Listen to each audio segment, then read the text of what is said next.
Oke, mari kita sambung lagi kelanjutan dari novel Heavenly Demon. Alam iblis adalah tempat di mana para iblis tinggal. Tentu saja itu berada pada dimensi yang berbeda dengan benua Salamander. Dan untuk menghubungkan keduanya memerlukan kekuatan yang begitu besar. Itulah mengapa para iblis tidak bisa keluar masuk atau berpindah dimensi seenak mereka. Tapi Alexander nampaknya berhasil memanfaatkan celah dimensi untuk menghubungkannya dengan alam iblis. Lalu, gerbang yang baru saja dibuka Alexander adalah gerbang sihir atau gerbang yang menghubungkannya dengan alam iblis. Dari sana sumber kekuatan Alexander dipasok. Tidak hanya itu, Alexander juga menyalurkan kekuatan iblis tersebut kepada para Death Knight yang baru saja bangkit. Dan berkat kekuatan iblis, tubuh mereka menjadi lebih besar. Saat itu mereka sudah tidak cocok jika dipanggil sebagai Death Knight, tapi mereka lebih cocok dipanggil sebagai monster iblis.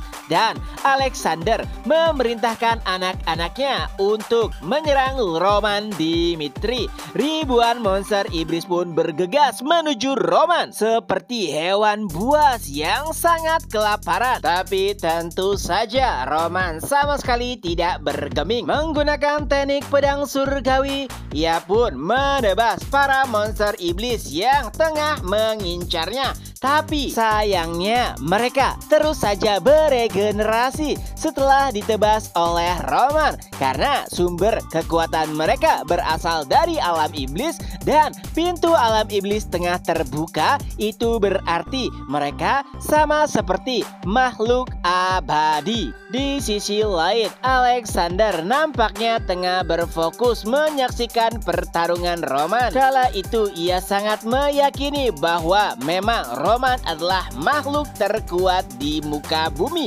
Tapi sayangnya lawannya adalah Alexander yang jelas-jelas sudah melampaui manusia biasa. Dan untuk mengurangi rasa bosannya, Alexander pun menggunakan sihirnya lalu melemparkan api neraka ataupun Hellfire. Saat serangan tersebut mengarah kepada Roman, ia pun sadar bahwa api neraka tersebut mungkin akan sulit untuk ditangani walaupun toleransinya terhadap api sangatlah tinggi. Jadi Roman pun lebih memilih untuk menghindar. Tapi sayangnya Alexander sama sekali tidak memberikannya waktu untuk beristirahat. Serangan Hellfire terus saja dilemparkan kepada Roman.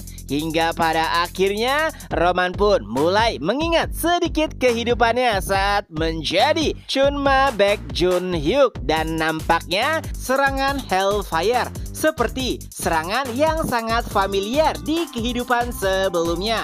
Dan alhasil alih-alih menghindar, Roman pun malah memilih untuk menghadapi serangan tersebut secara langsung. Di sisi lain, para penonton yang menyaksikan hal tersebut hanya bisa berharap bahwa Roman yang akan memenangkan pertarungan. Walau begitu, mereka sedikit terlihat pesimis tak kala Roman dilahap oleh Hellfire. Apalagi setelah beberapa saat mereka tidak bisa melihat kehadiran Roman. Di lain sisi, nampaknya Alexander sudah sangat percaya diri bahwa Roman telah dikalahkan. Karena walaupun Roman kuat, ia masihlah seorang manusia. Tapi siapa sangka ekspektasinya dipatahkan. Tak kala Hellfire memudar, ternyata Roman masih utuh tanpa luka sedikit pun. Itu adalah situasi yang bahkan membuat Alexander gemetar. Roman langsung berlari menuju ke arahnya. Insting Alexander mengatakan bahwa itu akan menjadi bahaya. Dan benar saja, belum sempat Alexander menggunakan sihir, kepalanya kembali ditebas. Memang berkat adanya alam sihir, Alexander bisa beregenerasi. Dan Roman telah mengetahui hal tersebut dengan baik. Walau begitu, Roman sama sekali tidak peduli. Ia bahkan sampai berkata kepada Alexander yang kepalanya baru saja kembali, "Baiklah, mari kita lihat seberapa jauh kau bisa menghentikan kekuatanku." Dan setelahnya, ya, Roman pun terus menghajar Alexander. Walaupun ia bisa beregenerasi sampai beberapa kali, tapi nampaknya tubuh manusianya memiliki batas. Bisa dikatakan tubuh Alexander saat ini hanyalah cangkang. Walaupun ia memiliki sumber kekuatan yang tak terbatas, tapi jika cangkangnya hancur, maka semuanya akan sia-sia.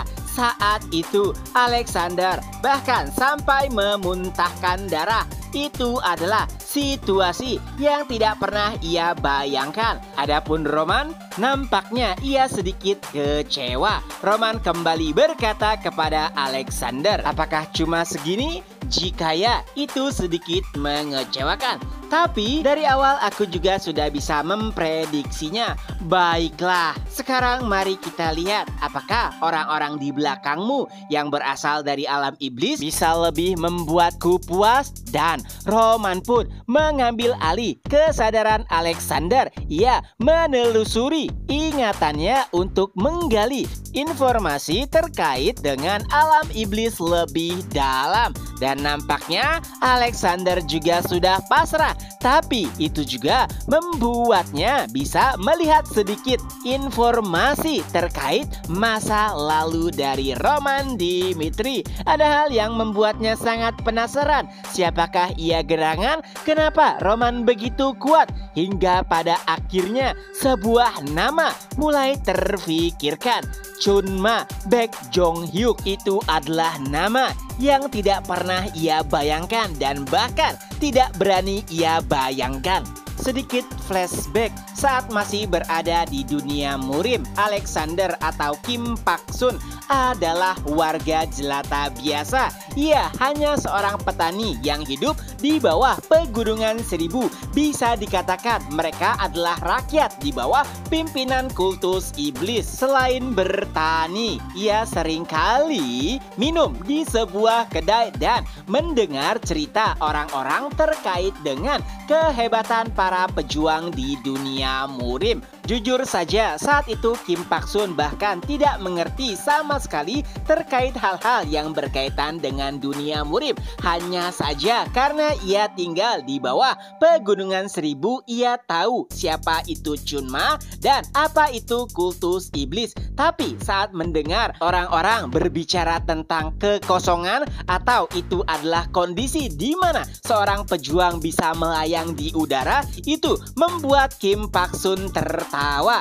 Ia bahkan menganggap jika perkataan tersebut hanyalah omong kosong dan sesuatu yang dilebih-lebihkan. Tapi walau begitu, itu malah membuatnya lebih tertarik dengan dunia murim. Bahkan saat ia bertemu dengan pejuang kelas 3, itu membuatnya sangat antusias. Dan dari sana ia pun mendapatkan fakta bahwa apa yang dikatakan oleh orang-orang tidak sepenuhnya salah. Para pejuang dari dunia murim memang kuat dan dari mereka bahkan ada yang telah melampaui manusia biasa. Saat itulah Kim Pak-sun mulai bermimpi bisa menjadi salah satu pejuang sejati di dunia murim. Hingga tiba suatu ketika saat kedai yang biasa didatangi Kim Pak-sun gempar. Itu semua karena salah seorang pelanggan menyampaikan bahwa ia telah mendapatkan informasi bahwa kultus iblis yang dipimpin oleh Chunma Baekjonghyuk menyatakan perang penuh terhadap aliansi Murim. Itu membuat masyarakat benar-benar gempar, dan tak lama setelahnya rombongan yang dipimpin oleh Chunma Baek Jung Hyuk pun mulai terlihat. Mereka berbaris rapi seperti kelompok yang tengah bersiap untuk berperang. Para pengunjung yang berada di dalam kedai pun langsung keluar ruangan. Mereka pun langsung meneriaki nama Chunma seolah-olah tengah memujinya. Ya, walau bagaimanapun mereka adalah rakyat dari kultus iblis, jadi itu adalah hal yang wajar untuk memuji tuan mereka. Saat itu Kim Pak Sun yang awalnya tertunduk menjadi sedikit penasaran dengan sosok Chunma. Ia pun memberanikan diri untuk mengangkat kepalanya. Ia pun menatap perlahan ke arah sosok Chunma Baek Jung Hyuk. Dari sana, ia pun bisa sadar bahwa tatapan Chunma seperti tatapan seseorang yang merendahkan dunia. Dan itu adalah momen yang tidak akan pernah ia lupakan. Chapter pun berakhir. Nah, itulah kelanjutan dari novel Heavenly Demon. Semoga terhibur. Ketemu lagi di next video. Bye-bye.